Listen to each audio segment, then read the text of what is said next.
سلام ګرانو زده کوونکو، په دې هیله چې روغ جوړ او صحتمند دی. ګرانو زده کوونکو، بیا هم زه ستاسې د پښتو د ژبې ښوونکی هلال احمد محرس یم.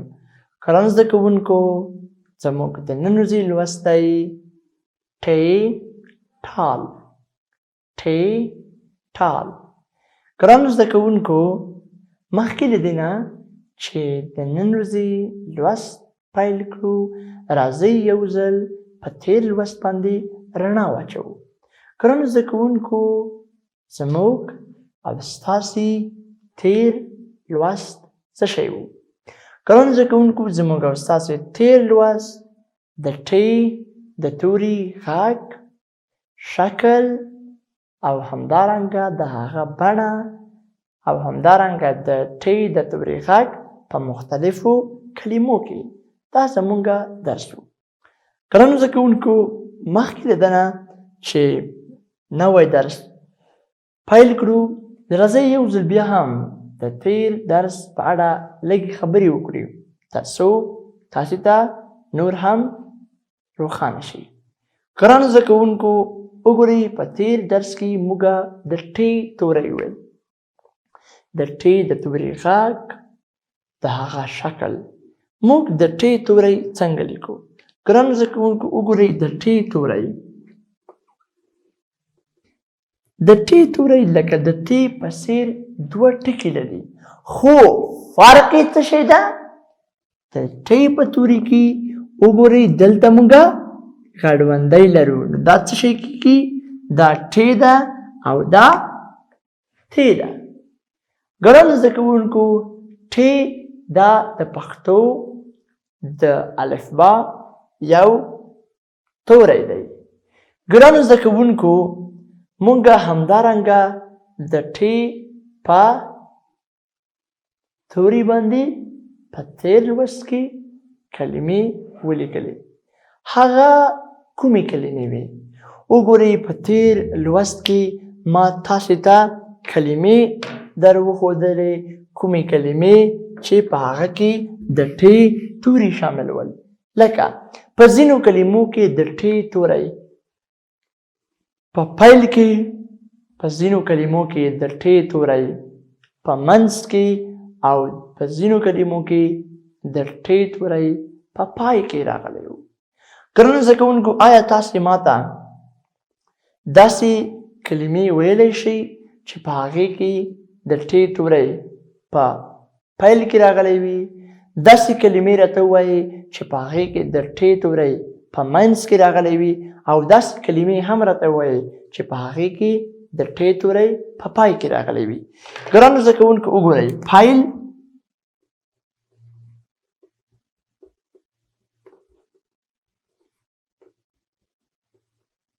همدارنګه ګرانو زده کوونکو منځ،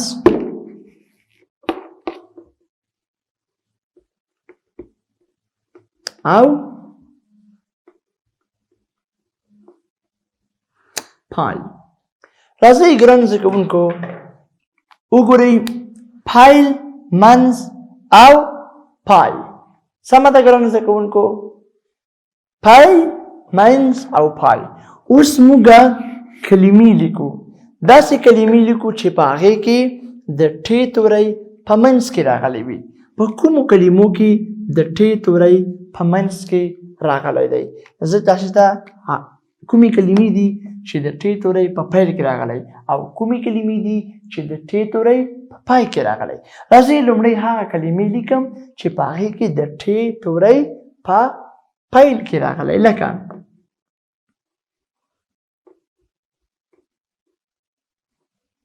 ټال. لکه څه شی؟ لکه ټال. ګرانو زده کوونکو، وګورئ بل کوم یو دی؟ لکه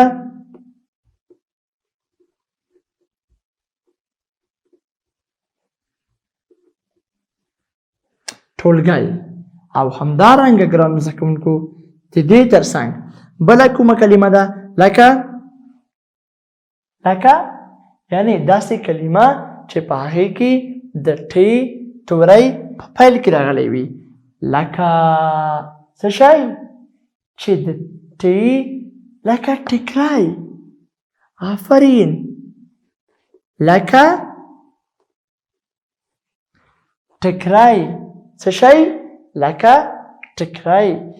ګرانو زده کوونکو اوس راځئ داسې کلمې لیکو چې په هغې کې د ټې توری په منځ کې راغلی وي. نو کومو کلمو کې په منځ کې راغلی؟ لکه وګورئ په منځ کې ګرانو زده کوونکو زه تاسو ته کلمې لیکم په هغې کې د ټې توری په منځ کې راغلی. لکه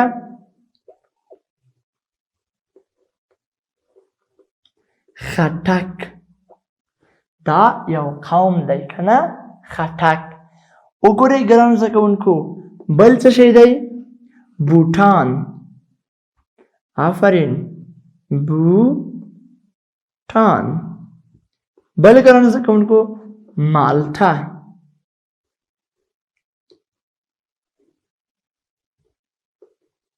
په دې کې هم په منځ کې راغلی.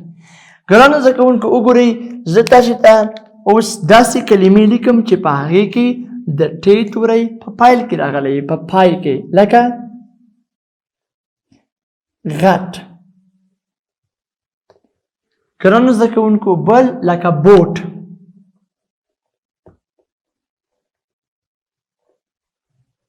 او همدارنګه ګرانو زده کوونکو نورې کومې کلمې دي چې په هغې کې د ټې توری په پایل کې راغلی؟ لکه کټ. لکه څه شی؟ لکه کټ. وګورئ غټ، بوټ او څه شی؟ کټ. ګرانو زده کوونکو دا هغه کلمې دي چې په هغې کې د ټې توری په پیل کې راغلی. دا هغه کلمې دي چې په هغې کې د ټې توری په منځ کې راغلی او دا هغه کلمې دي چې په دې کې د ټې توری په پای کې راغلی.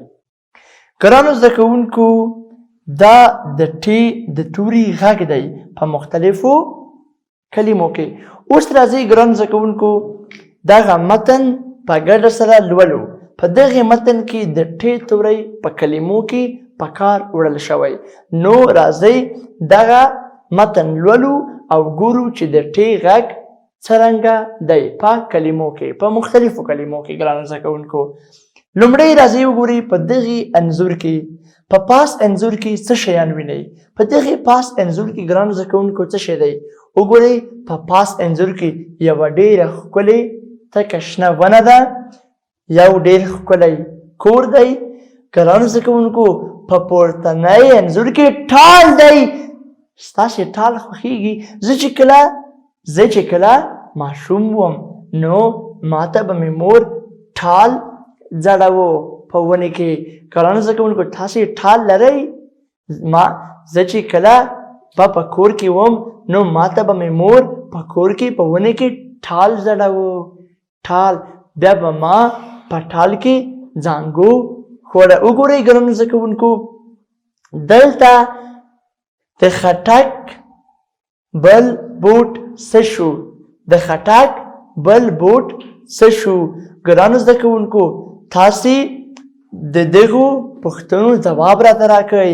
تاسې کله په ټال کې زنګېدلي یاست او که زنګېدلی یئ ونه وېرېدئ؟ ګرانو زده کوونکو زه هم له ټال نه وېرېږم. تاسې له ټال نه وېرېږئ؟ ګورئ تاسې کله په ټال کې زنګېدلي یئ؟ که چېرته تاسې په ټال کې زنګېدلي یئ نو تاسې آیا وېرېدلي یئ؟ زه خو نه وېرېږم ځکه زما ټال ډېر خوښیږي. ګرانو زده کوونکو راځئ په دغې انځورونو کې موږ څه شی لرو؟ ګورئ کټ لرو، بوټ لرو او بوټان. ګرانو زده کوونکو اوس تاسې له ما پسې دا متن ولولئ. ټال، ټال، خاټول. وګورئ خاټوله په ټال کې زانګي. خټک د خاټولې ورور دی. د خټک بوټان تور دي. ګرانو زده کوونکو اوس راځئ تاسې دا له ما پسې تکرار کړئ. ټال، خاټوله په ټال کې زانګي. آفرین. خټک د خاټولې ورور دی. د خټک بوټان تور دی. ګرانو زده کوونکو تاسې دغه متن له خپل ځان سره څه شی کړئ؟ تاسې دغه متن له خپل ځان سره تکرار کړئ. ګرانو زده کوونکو اوس راځئ په دغې متن کې موږ هم څه شی لرو؟ دلته موږ د ټ توري لرو. په دغو کلمو کې کومې کلمې دي؟ وګورئ، خټک دی، ټال دی او غټ دی. په لومړۍ کرښې کې موږ څو کلمې لرو چې په هغې کې د ټ توری شامل دی. لومړی خاټوله.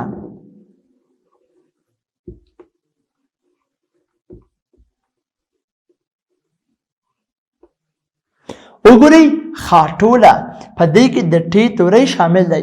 خاټوله له څو تورو څخه جوړ شوی؟ خاټوله له څو تورو څخه جوړ شوی؟ له شپږو تورو څخه. خ، الف، ټ، واو، لام، ح. وګورئ په دې کې موږ سره د ټ توری شامل دی په منځ کې. ګرانو زده کوونکو همدارنګه په اولې کرښې کې موږ سره بل کلمه هم دی، ټال. په دې کې هم د ټ توری شامل دی په پیل کې. وګورئ په دوهمې کرښې کې له موږ سره څه شی دی؟ خټک. څه شی؟ خټک. په دې کې هم د ټ توری دی په منځ کې. بل په دوهمې کرښې کې له موږ سره بیا هم خاټول دی او بیا په دریم کې له موږ سره نوی بل کوم یو دی؟ بوټان. څه شی؟ بوټان. ګرانو زده کوونکو وګورئ دا زموږ د نن ورځې لوست ټ ټال. ګرانو زده کوونکو تاسې دا متن په خپلو کتابچو کې 5 ځلې ولیکئ. دا ستاسې کورنۍ دنده ده. ګرانو زده کوونکو پوهېږئ تاسو زه ولې کورنۍ دنده درکوم؟ ځکه زه په تاسې باور لرم چې تاسې تل خپل کورنۍ دندې په وخت سره سرته رسوئ. ګرانو زده کوونکو دا ستاسې د نن ورځې لوست. په دې هیله چې تاسو ته ګټور تمام شوی وي او تاسې ډېر څه زده کړی وي. تر بیا درسه پورې تاسې په لوی رب سپارم. ښه ورځ. د خدای په امان.